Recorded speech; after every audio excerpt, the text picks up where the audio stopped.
शुभ प्रभात कक्षा। आज हम सूक्ष्म शिक्षण के बारे में पढ़ेंगे, लेकिन सबसे पहले मैं आपसे यह पूछना चाहता हूं, जब आप सूक्ष्म शिक्षण शब्द सुनते हैं तो आपके दिमाग में क्या आता है? सूक्ष्म शिक्षण एक शिक्षण तकनीक है जहां प्रशिक्षक विशिष्ट शिक्षण कौशल पर ध्यान केंद्रित करने के लिए छात्रों के एक छोटे समूह के साथ काम करते हैं। यह शिक्षण की बारीकियों को झूम इन करने जैसा है। आइए सूक्ष्म शिक्षण की कुछ परिभाषा पढ़ लेते हैं। एलन के अनुसार सूक्ष्म शिक्षण कक्षा आकार, पाठ विषय वस्तु, समय तथा शिक्षण की जटिलता को कम करने वाली संक्षिप्तीकरण कक्षा शिक्षण विधि है।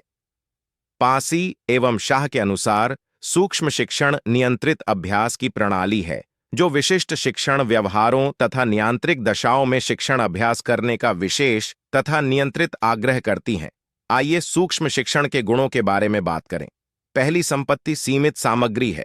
सूक्ष्म शिक्षण सत्र में हम सामग्री को एक छोटे प्रबंधनीय हिस्से तक सीमित कर देते हैं।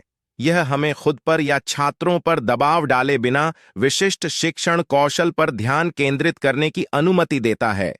कल्पना कीजिए कि आप कम समय में एक पूरा अध्याय पढ़ाने की कोशिश कर रहे हैं। यह हार्ड होगा, है ना? लेकिन सूक्ष्म शिक्षण के साथ हम एक छोटे से हिस्से पर ध्यान केंद्रित करते हैं, जिससे बेहतर समझ और धारणा सुनिश्चित होती है। दूसरी संपत्ति विशिष्ट कौशल पर ध्यान केंद्रित करना है।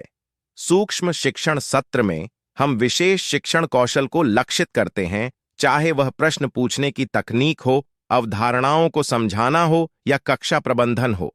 इन कौशलों को निखारकर हम अपनी समग्र शिक्षण प्रभावशीलता में सुधार कर सकते हैं।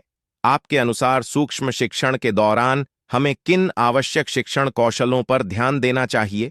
प्रभावी संचार, अनुकूलनशीलता और सकारात्मक सीखने के माहौल को बढ़ावा देना वास्तव में महत्वपूर्ण है।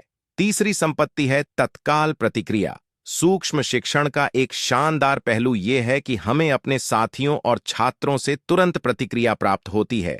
यह एक अंतर्निहित समर्थन प्रणाली की तरह है जो हमें ताकत और सुधार के क्षेत्रों की पहचान करने में मदद करती है। आगे हम अगले वीडियो में पढ़ेंगे। तब तक वीडियो को लाइक कर दीजिए और चैनल को सब्सक्राइब। धन्यवाद।